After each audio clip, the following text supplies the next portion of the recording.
Hello everyone, আশা করি সবাই ভালো আছেন। নতুন আরেকটি ভিডিও নিয়ে চলে আসলাম। তো আজকে আমি খুব ইম্পর্টেন্ট একটা বিষয় নিয়ে আপনাদের সাথে আলোচনা করব। সেই বিষয়টি হচ্ছে যে আপনারা কিন্তু অনেকেই আমার কাছে এইটা নিয়ে জানতে চেয়েছেন যে আসলে এই বিষয়টার উপর যেন আমি একটা ভিডিও বানাই। তো যার কারণে আমি আসলে এটার জন্য ভিডিও নিয়ে চলে আসলাম। তো আপনারা জানতে চেয়েছেন যে পড়াশোনার বাইরে যদি আপনারা ফ্রিল্যান্সিং করেন, তাহলে মানে কোন কোন স্টেপগুলো নিতে পারলে আপনারা এই ফ্রিল্যান্সিং জগতে সফল হতে পারবেন। তো আমি এই ফ্রিল্যান্সিংয়ে সফল হওয়ার জন্য আমি আজকে আপনাদেরকে 5টা টিপস দেব। এই 5টি টিপস যদি আপনি মানে কন্টিনিউয়াসলি অ্যাপ্লাই করতে থাকেন, তাহলে অবশ্যই আপনি একদিন না একদিন কিন্তু ফ্রিল্যান্সিংয়ে অবশ্যই সফল হতে পারবেন। তো এখানে আমি মেইন একটা ইম্পর্ট্যান্ট জিনিস অ্যাড করব, সেটা হচ্ছে যে আপনি দেখেন গতানুগতিক আমাদের বাংলাদেশের যে অবস্থাটা, সেটা হচ্ছে যে কি সবাই কিন্তু পড়াশোনার মধ্যে থাকে এবং সবার একটা মেইন টার্গেট থাকে যে পড়াশোনা শেষ করে গভ জব পাবে। তো এই গভ জব পাওয়ার জন্য কিন্তু আপনাকে প্রায় জীবনের 24 থেকে 25টা বছর পড়াশোনার মধ্যে শেষ করতে হয়।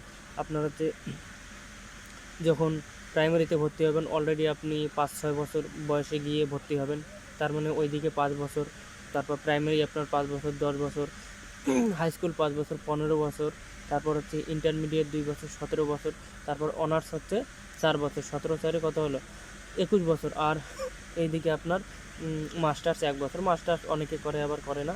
তো দেখা যায় যে মোটামুটি 24-25 বছর লাগেই কমপক্ষে। অনেকের আবার যে 29-30 বছরে গিয়ে জব হচ্ছে। তো এই বিষয়।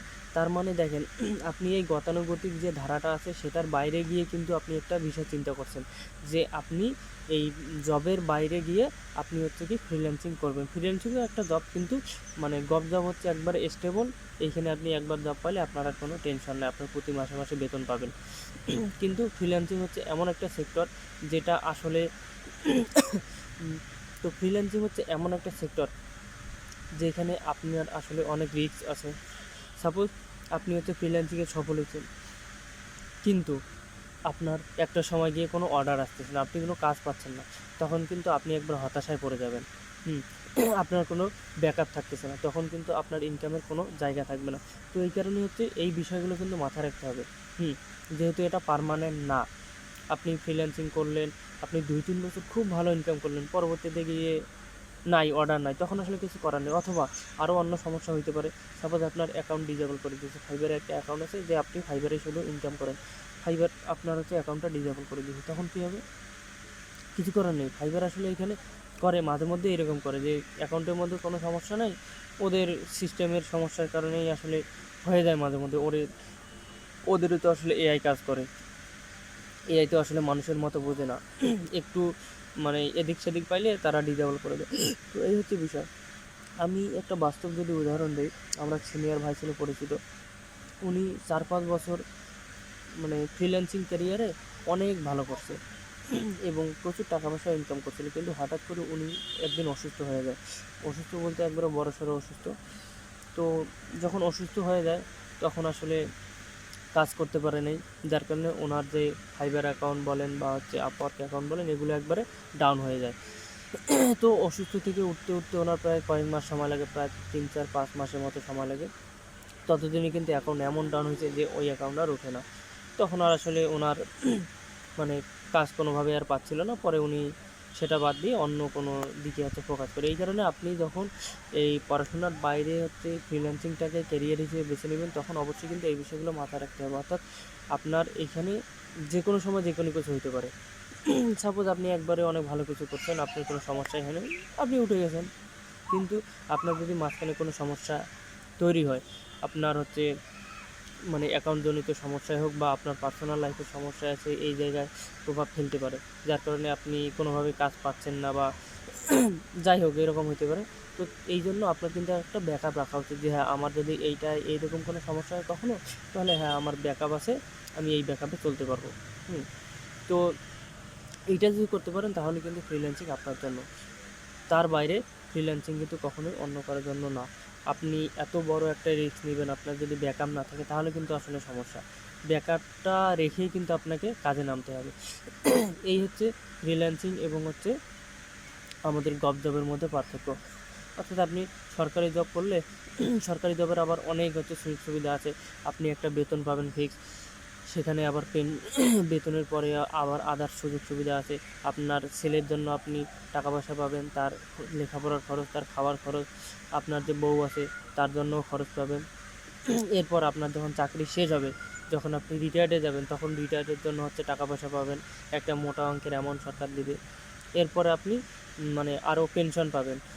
অর্থাৎ আপনি যদি মারা যান, তখন আপনার যে ওয়াইফ আছে তিনি ওই বেতনের একটা নির্দিষ্ট পার্সেন্টেজ প্রতি মাসে মাসে পাইতে থাকবে, আপনার ছেলে বা মেয়ের জন্যও পাইতে থাকবে। তো এই বিষয়। আবার যারা প্রশাসনে জব করে, বিশেষ করে পুলিশ, আর্মি, এই ধরনের যে প্রশাসন সেক্টরগুলো আছে এগুলোতে জব করে, তারা আবার পেনশন একটু বেশি পায়। হ্যাঁ, তারা চাল ডাল এই ধরনের জিনিসপত্র অনেক বেশি পায়। আর আপনার ফ্রিল্যান্সিংয়ে কিন্তু এই সুবিধাটা আসলে নাই। আপনি যতটুকু ইনকাম করবেন ততটুকু দিয়ে আপনাকে সংসার চালাইতে হবে। এখানে আদার্স কোনো কিছু মানে অন্য কেউ আপনাকে এইখানে দিবে না। আপনাকে নিজে পরিশ্রম করতে হবে, নিজেই ইনকাম করতে হবে, এর বাইরে কোনো কিছু নাই। হ্যাঁ, আপনি যদি ফ্রিল্যান্সিংয়ে সফল হতে পারেন তাহলে আপনি একটা আইটি কোম্পানি তৈরি করতে পারেন, বা ছোটো মোটো একটা আইটি অফিস খুলে আপনি সেখানে 5-7-10 জন মিলে কাজ করতে পারবেন। তো এই ধরনের সুযোগ সুবিধা আছে। অর্থাৎ সরকারি চাকরির যে ইনকামটা সেটা কিন্তু ফিক্স, যে আপনার প্রতি মাসের ইনকামটা ফিক্স, যে এই টাকার মধ্যে সীমাবদ্ধ থাকতেছে, 20,000 বা 30,000 শেষ। কিন্তু ফ্রিল্যান্সিংয়ে কিন্তু এই সীমাবদ্ধতা নাই। আপনি এখানে হিউজ টাকা ইনকাম করতে পারবেন মাসে। আপনি মানে 1, 2, 3, 4 হাজার থেকে শুরু করে আপনি মাসে লাখ লাখ টাকা ইনকাম করতে পারবেন। শুধু লাখ লাখ না, আপনি যদি বড় কোনো কোম্পানি প্রতিষ্ঠা করতে পারেন তাহলে আপনি কোটি টাকাও ইনকাম করতে পারবেন। অনেক ফ্রিল্যান্সার আছে মাসে কোটি কোটি টাকা ইনকাম করে। তো এটা আসলে সম্ভব, কারণ অনলাইন জগৎটা এমন একটা জগৎ যেখানে কোনো মানে ধরাবাঁধা নিয়ম নেই। এইখানে আপনার মানে অনলাইন এমন একটা সেক্টর যে এইখানে শুধু টাকা উড়ে বেড়ায়, আপনার শুধু ক্যাশ করতে হবে এবং আপনার দক্ষ হইতে হবে। যে কোনো একটা কাজে অবশ্যই সঠিকভাবে দক্ষ হইতে হবে, কারণ মার্কেটে হিউজ এখন কম্পিটিশন। সাপোজ আপনি গ্রাফিক ডিজাইন শিখেছেন, এখন এই গ্রাফিক ডিজাইনে যদি আপনি একবারে দক্ষ হইতে না পারেন তাহলে আপনার কাজ কেউ পছন্দ করবে না। যদি একবার প্রফেশনাল মাপের আপনি একজন গ্রাফিক ডিজাইনার হন, তাহলে অবশ্যই আপনি কাজ পাবেন, কাজ না পাওয়ার কোনো প্রশ্নই ওঠে না। তো এই বিষয়গুলো আসলে মাথায় রাখতে হবে, যে কাজটাই আপনি শিখবেন সেটা অবশ্যই দক্ষতার সাথে শিখতে হবে এবং আপনাকে লেগে থাকতে হবে।